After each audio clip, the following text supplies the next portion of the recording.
In this episode, we're going to install auxiliary lighting from Denali.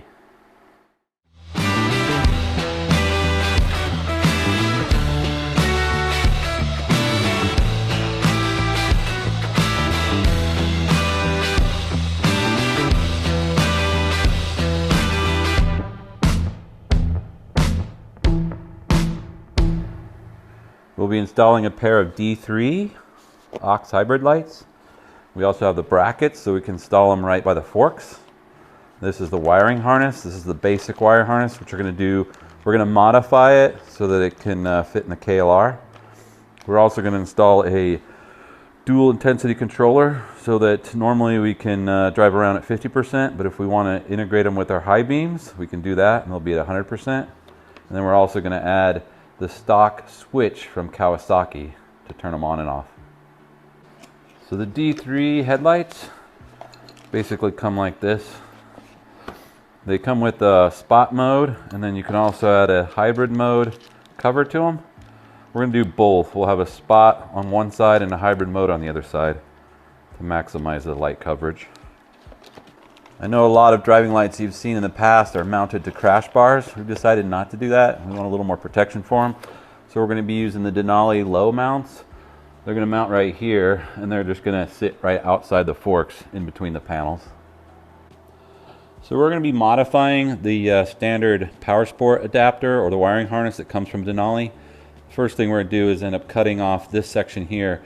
Instead of wiring it to our battery, we're just going to use this connector, and that's going to connect it straight to aux power. We're also going to remove this relay section here and replace it with a dual intensity controller. This will allow us to normally ride around at 50% capacity on the lights when we're using them as driving lights, but when we need them off-road or we need them from the high beams, we'll activate the high beams on the Kawasaki, the standard high beam switch, and that'll automatically bring our driving lights up to 100%. To do that, we'll also need to tap into the high beam signal, and we'll do that via this, and that'll connect into the wiring harness right here. And then finally, we're going to remove this chintzy little on-off switch and replace it with the switch that comes from Kawasaki, the factory one. So it looks better, and the switch is actually pretty resilient. So in order to get access to this aux connector, it's a good idea to actually take the side panels off and this cowling that surrounds the headlight. We have a previous video where we show all of that up here in the corner. So in order to have switched power to that connector, you're going to have to add this relay. Purchase this from 3D Cycle Parts. You can also get it from Kawasaki. Just put this relay in there and you're all set.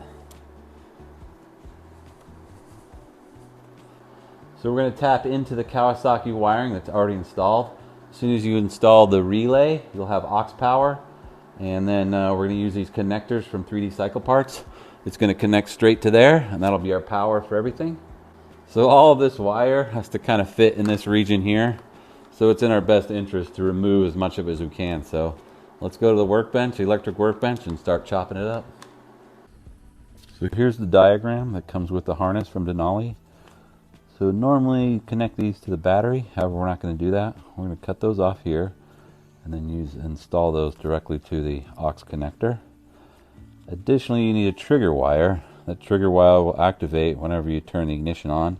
Since our trigger wire is already the aux power, we'll end up wiring the trigger wire to the positive lead of this connector. So here's the trigger lead. We'll snip that off. So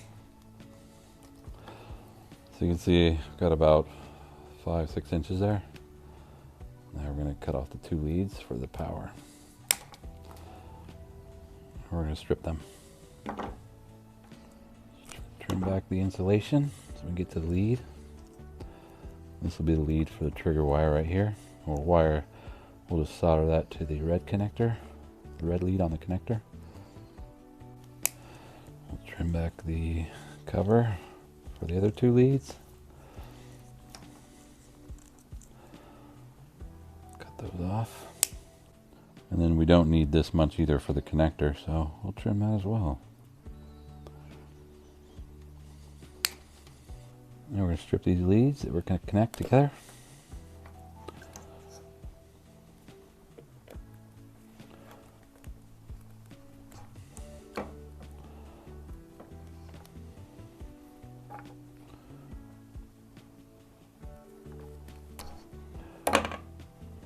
Strip the leads for the connector.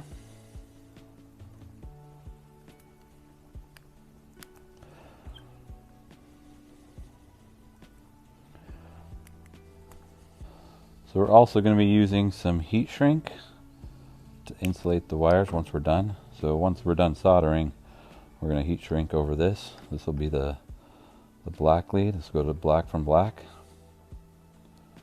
And then we're connecting the red wire to the red here, and then also to the switch power.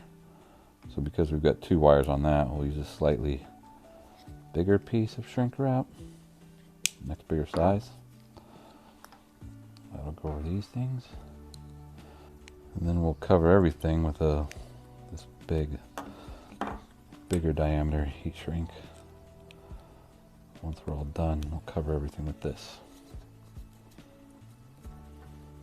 So we'll start with the hardest one first. We're going to connect all these leads onto the red.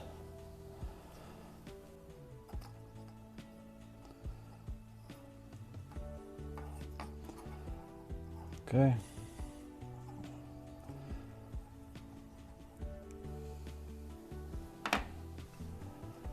A little bit of flux there.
Product with the connector going to the positive negative leads that typically go to the battery, and the switch power to make the lights come on.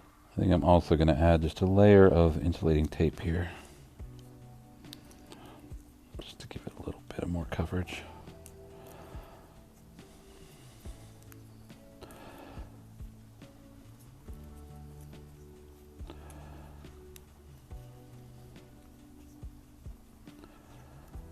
So now that we've got the connector on there, we're going to plug it in the bike and make sure all of our wiring is correct. We're going to be using this connector that's already on the bike. Should be able to pull this little switch here. Come on. I heard it click.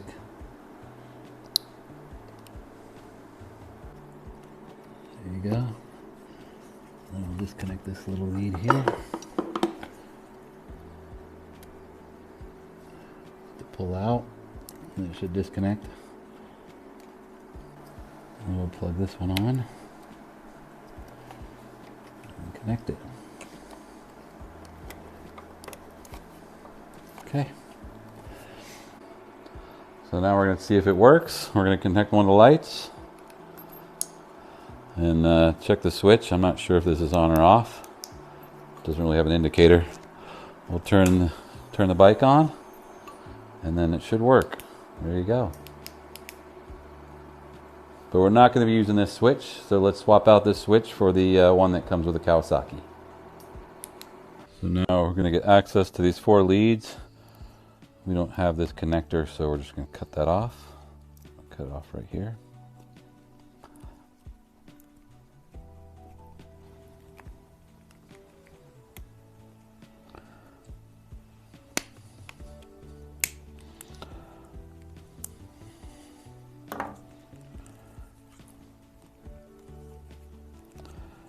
Might reuse some of this insulation. Probably a good idea.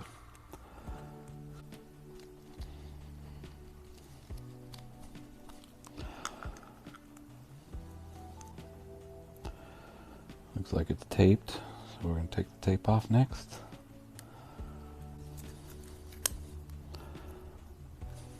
Okay, now we got access to these 4 leads, so let's talk about each one of these. So what we've got is this switch. Is not only is it an on-off switch, but it also has an indicator. And to make the indicator come on, we're going to have to get creative. But the switch is the easy part. So we basically have the red and the brown lead are the actual switch. And we found out that by connecting an ohm meter, and as soon as you shut this connection, you have 0 ohms. And here you have infinite ohms. So we know the switch works this way. We'll connect the red lead to the white lead on the Denali switch that we cut off, and then we'll connect the brown one to the yellow lead. So just like that. That'll make the switch work perfectly. Now we have the light. So to make the light work, we'll basically need power, 12-volt power to go through and power this LED to ensure it's on. But we only want the light to come on when we actually got their lights on. So we're going to use power from this lead that actually powers the lights. We have a black and a red lead, and then the black one will end up corresponding to the black here, the negative, and the red one, the positive, will correspond to this red with the black stripe. And that should make the light come on once they're activated. And this switch is now going to go to the Denali wiring harness. So we already measured it on the bike, and we need about this much. So we'll disconnect this from the harness, and then we'll be modifying this. So we're not using this switch here.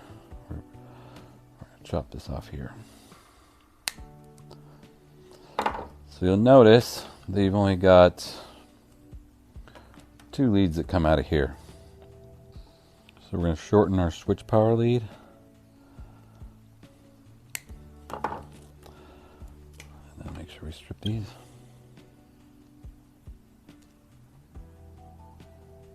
And then from this lead to where the lights will be powered, we only need about 27 inches, so we'll trim that off.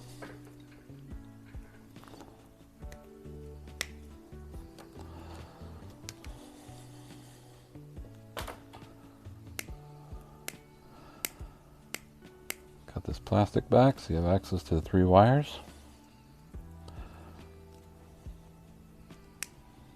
So these would be the 3 wires that, one, power the indicator light on our switch and power both aux lights. So each one of those is going to correspond to the little pigtails that came with the Denali lights, and of course we're going to wire those of the same color. But first we're going to wire the switch. We'll strip all those leads here. So I know it looks convoluted, but it's going to work. So these wires that look like the Belgian or German flag colors, they're all going to be wired to each other. And we've got heat shrink to cover all those once we solder them together. These leads then, the black and the red will go to these leads here. And then finally, we've got these leads here that'll be soldered together, and they've also got heat shrink on them. And then we're going to try to wrap them all with this heat shrink in there, and if that doesn't work, we'll just use electrical tape. So let's get to soldering. Let's get the easy ones done first. This red will go to the white.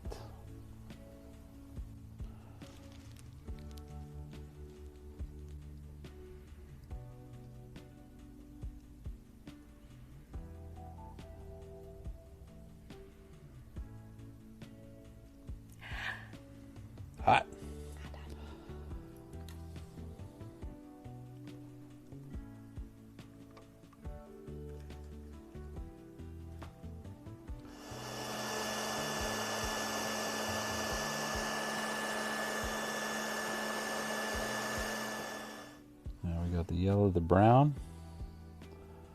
This will be the switch part. So the switch part is wired now. Let's finish soldering this.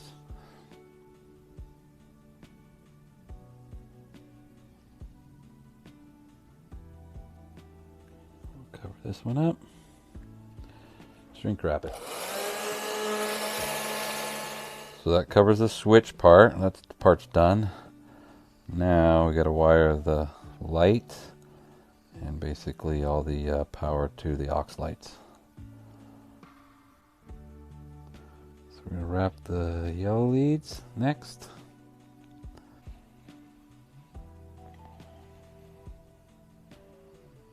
So the yellow one's done. Now we're going to insulate it. Heat shrink it. Now we're going to wrap the blacks. There's 4 leads to wrap together on this one. Okay. Thanks for my assistant holding this. If you don't have 4 hands, then you just build a little rack for it with some clips. But we don't have anything like that, so we're making it work. The important thing is, especially with 4 leads in there, it's going to take a little while to heat up all of the wires. But you don't want a cold solder joint, so make sure that those leads get plenty warm.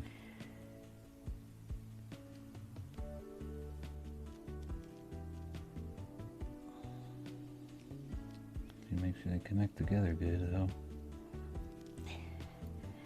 Okay.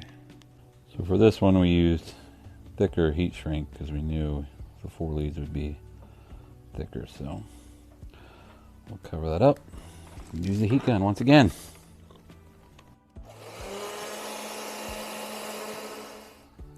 now we connect these red ones.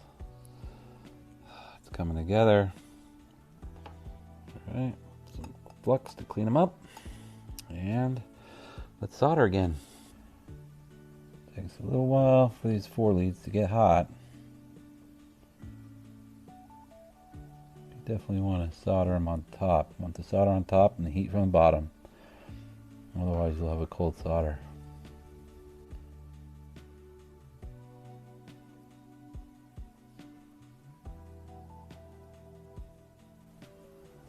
Insulate it and heat shrink. There we go. Look at that.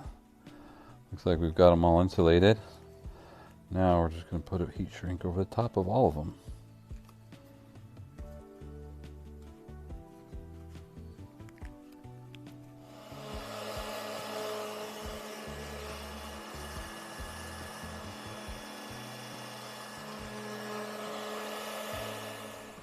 So we're going to put some electrical tape around all of that as well. Just insulate it a little bit more.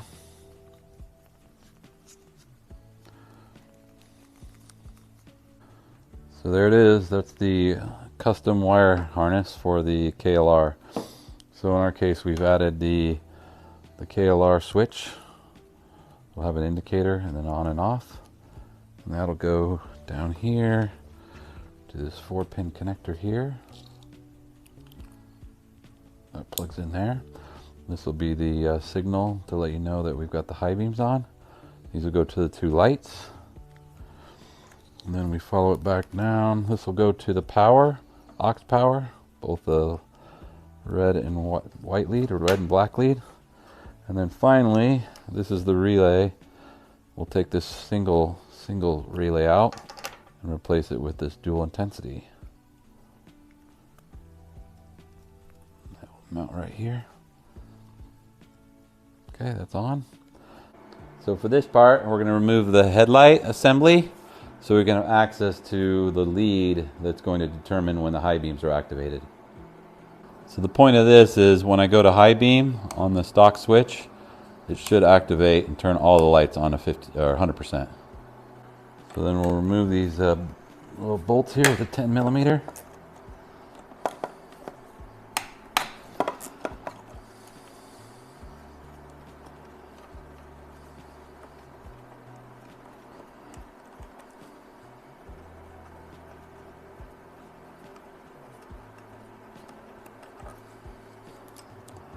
Okay, so make sure you don't lose these little spacers. And then it should pop right out. And there's some little tabs on the bottom. Once you pull those, it'll be free. And you'll just disconnect it here. Pop that tab up.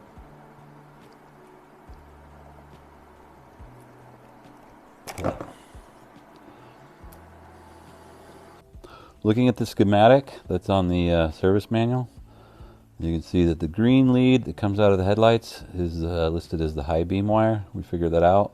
So we can either tap into the green forward of the connection, or we can tap into it with this red and black after the connection. We found out it was just easier to tap into the green, so that's what we're going to do next. So you can see the green lead is right here that we're going to need. So we're going to pull this tape back, and then we're going to put in one of these tap splices so we can tap off the power.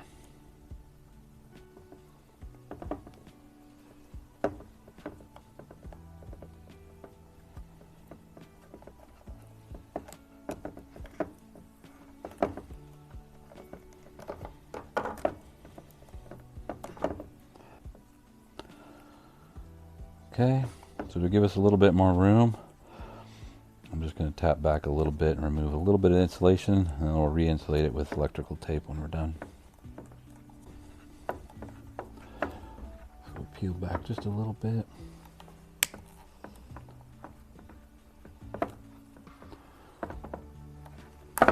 That should do it. Then we'll take this blue cord that came with the dual intensity controller, and we'll just trim it about to 8 to 10 inches.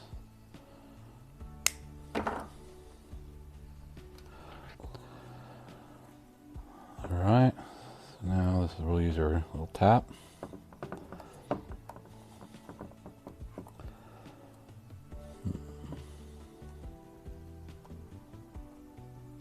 Make sure you get one lead in there. And the blue lead will go over in this side. Make sure they're lined up perfectly. This is where you'll drive this little tap down on them. Okay, there you go. Needle nose pliers work pretty good for this. Make sure those 3 other leads are out of the way. We'll check it one more time. Yep, they're good. And crimp this down. Push it down with the pliers.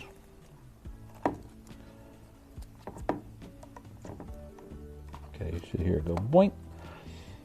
Kind of seat real quick. That should do it. And now we'll insulate this whole thing with electrical tape. Make sure you pull it pretty tight.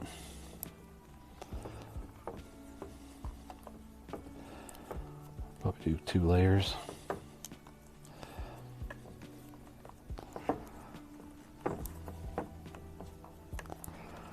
All right.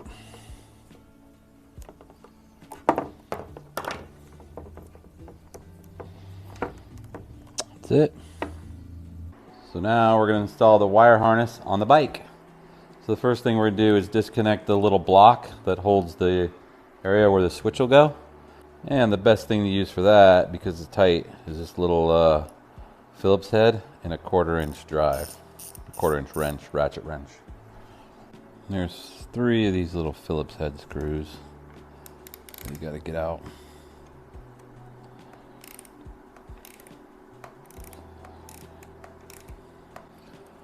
And there you go. Just pull that out and put the switch in from the back side. So we'll put the switch in with the indicator at the top. And just reinsert these 3 screws.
nice and secure.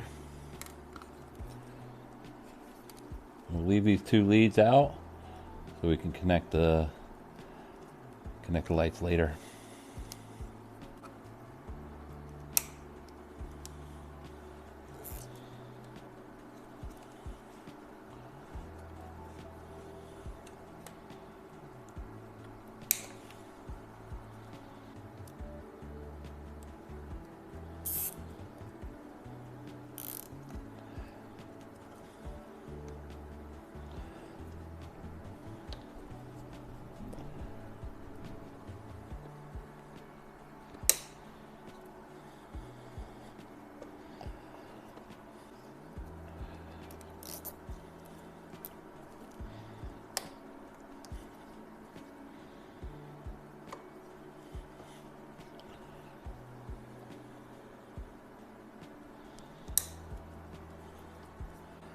All right, the hard part's done, getting all that wiring harness installed.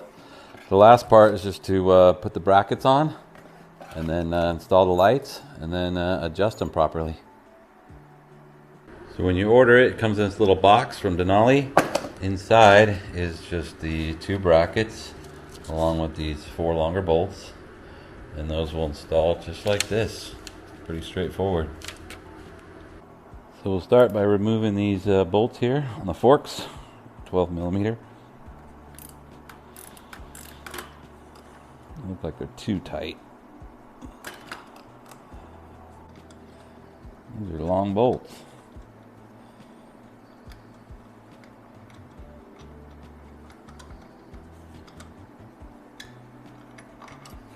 Here's a comparison between the bolts that came with the bike and the ones that Denali gives you.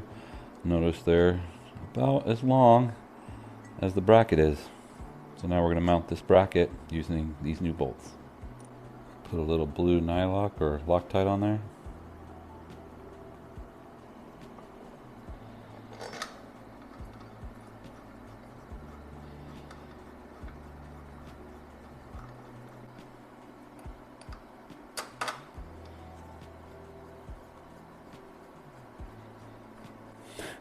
Alright, so apparently the Denali ones aren't 12mm. Let's go up to a 13mm.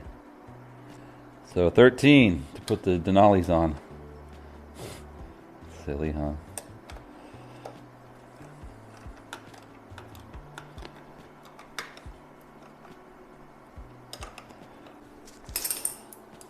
So there's one down. Now to the other side. Starting with the 12mm.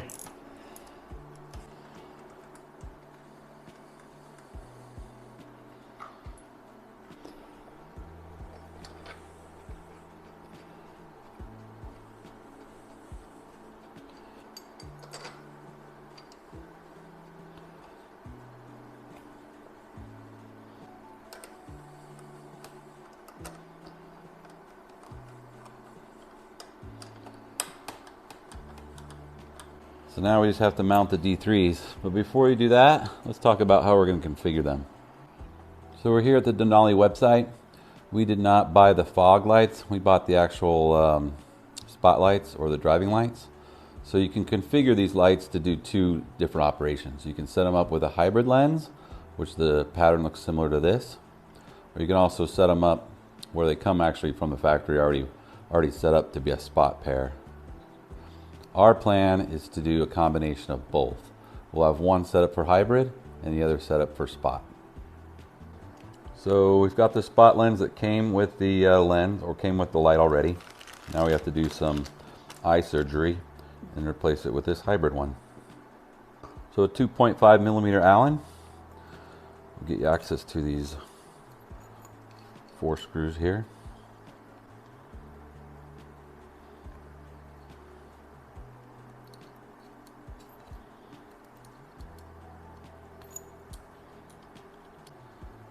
Long bolts.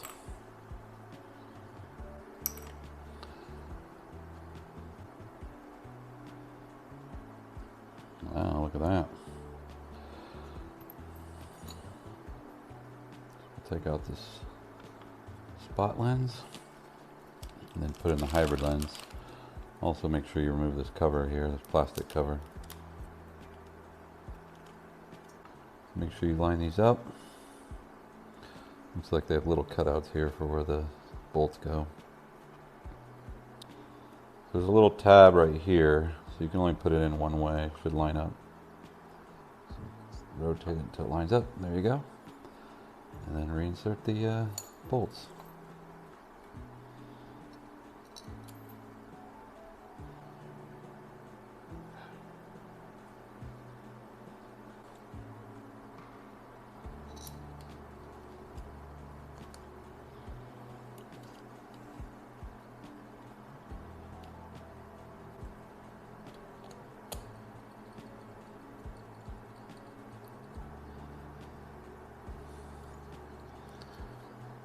Get these tight.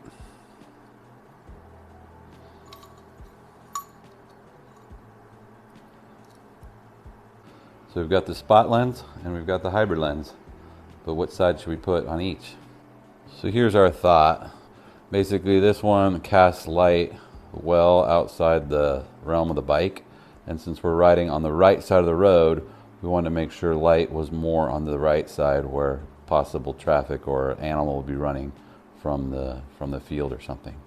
This one on the left, the downside of that though is that it would cast a bright beam maybe into someone's eyes. So we'll just keep the beam lower so we avoid doing that. So now we just need to mount it. The nut that mounts it to the bracket is also a 13 millimeter. But before we do that, let's think about how we want to mount this. So for easier access, it's probably best if we put the Allen head on the outside. So we're going to swap this bolt and nut on the other side.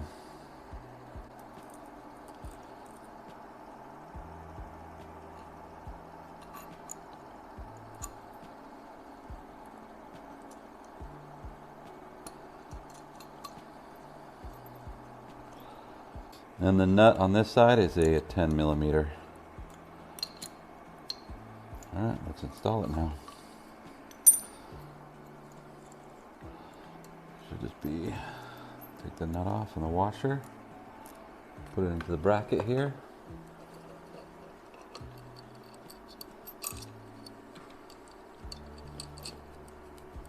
Looks like they got a nylock nut, which is nice. So it'll be nice and tight. And this is also a nylock, so that's great. Okay, looks pretty straight. We'll check the alignment a little later. Now we'll tighten the up and down portion. So this will be a 10 and a 4 millimeter Allen for this other side.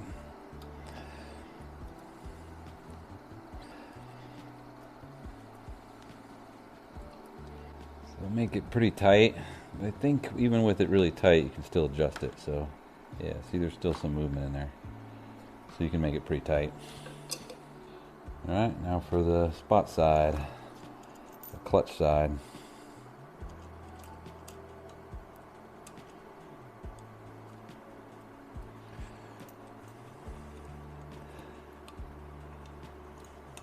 So there are little rivets here. If you can keep this all the way up, you should be able to tighten it. You just got to keep that tight there. Okay. And now for this part.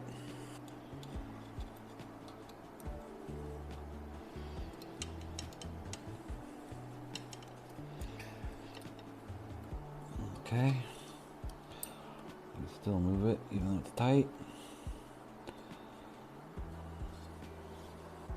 So now all we gotta do is plug them in and zip tie them. I'm gonna route this cable over here.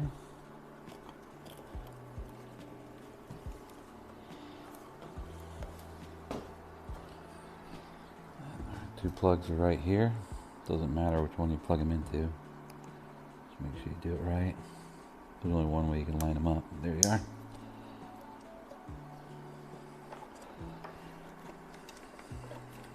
Well, this one is going to have some extra cable because of the way we aligned it.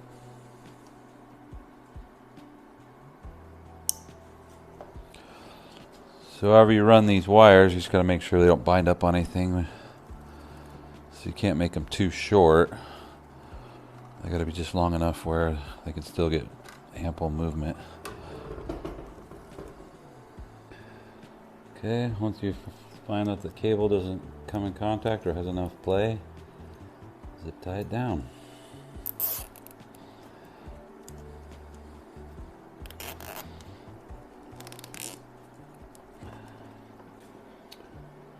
So for a little bit of stability, I'm going to actually zip tie this line right here to the bracket.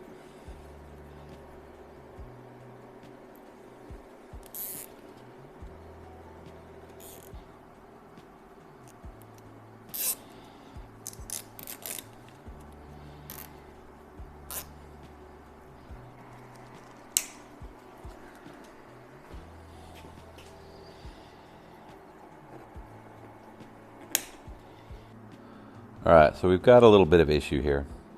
We noticed that when we go full deflection, that this mount, because your D3 light, hits this little plastic fairing.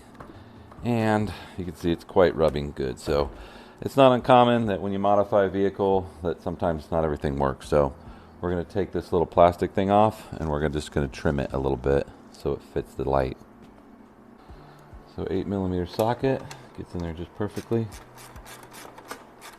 Looks like we've got one here on the bottom and one on the side, maybe one up here on the top. Looks like it has already a welded little washer spacer on it. And this top one here is a little tricky, but our little socket will get in there. There you go.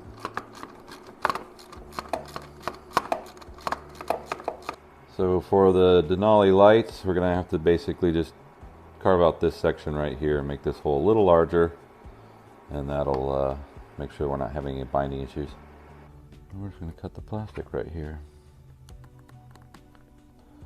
It's pretty thick, so just take your time.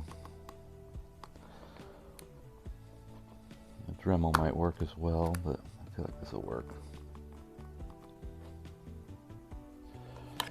You can see we're just trimming out a little section of this already. And you can see the rub points we're having just slightly right here and here. So we'll just remove those.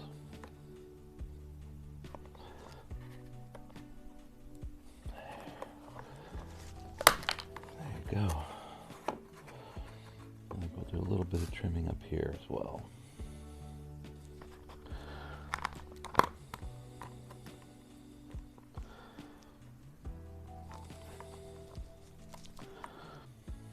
I think we'll take a little file to it and just clean it up a bit.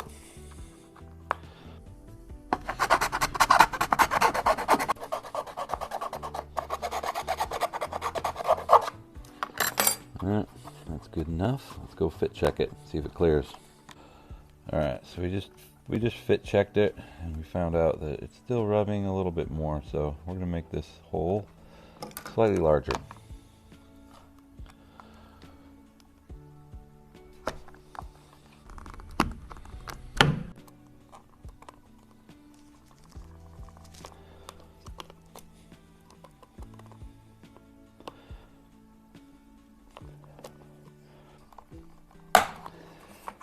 Okay, there we go.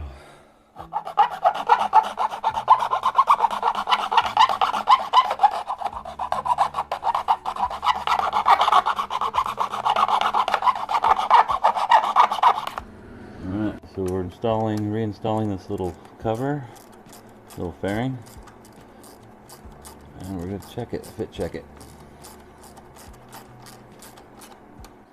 There we go, we're moving it full deflection and it just barely touches it but doesn't catch on anything, so I'm pretty happy with that. Full deflection, it just barely bumps it, so I think we're fine there. Okay, let's do it. Moment of truth. Let's make sure they work.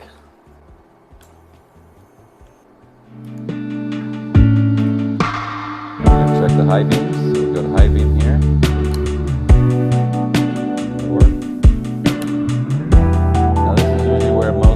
Aux lighting and their video. You got one more important step to do, and that's adjust the lights. So for this next part, we're going to be adjusting our headlights and our aux lights. We're going to need a tape measure. wall, tape. I got a pen, permanent marker to mark this. You can see it from 25 feet away. And to adjust our headlights. And the KLR, it's a little Phillips head.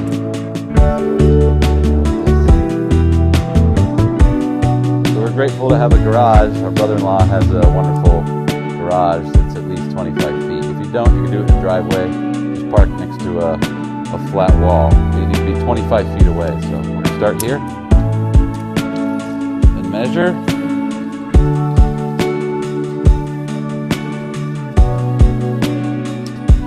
And the end of the headlight should be 25 feet, which it is.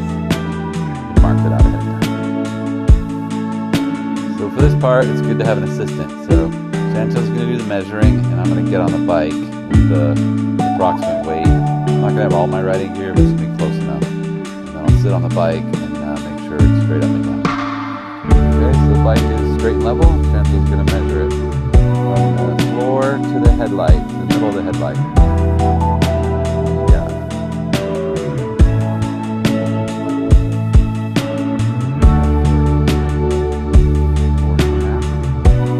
So this next part, we'll go to the flat wall that we're using. Shine our headlights on. Measure from the bottom to 40.5. Mark there. That's the headlight. From that line, we're going to go 2 inches down. This is 40.5. And of course this is 38.5. Permanent marker would work better, but we couldn't find ours. But that'll work. So then we'll get on the bike with all of our weight as much as we can, and then we'll turn the bike on and then check where the light is.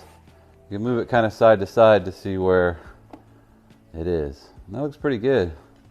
So it looks like the headlights were adjusted well from the factory. Now we're going to adjust our aux lights, which are way off.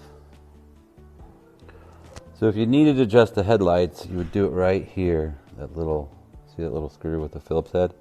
It's copper colored. That's the one you'd adjust. And you can access it from the bottom. There you go. You can adjust it this way. There's not a whole lot of room, but you move it to the right, it should raise it up, and then to the left should lower it. But in our case, we don't need to adjust it, so looks like it was adjusted well from the factory. So for this next part, if you do have a center stand, everything's going to be relative to the headlight adjustment. So it's probably a good idea to put it on the center stand, and then we'll adjust the aux lights in relation to the headlights. So in our case, the lights are mounted to the forks. So just make sure that the handlebars are centered and the forks are centered.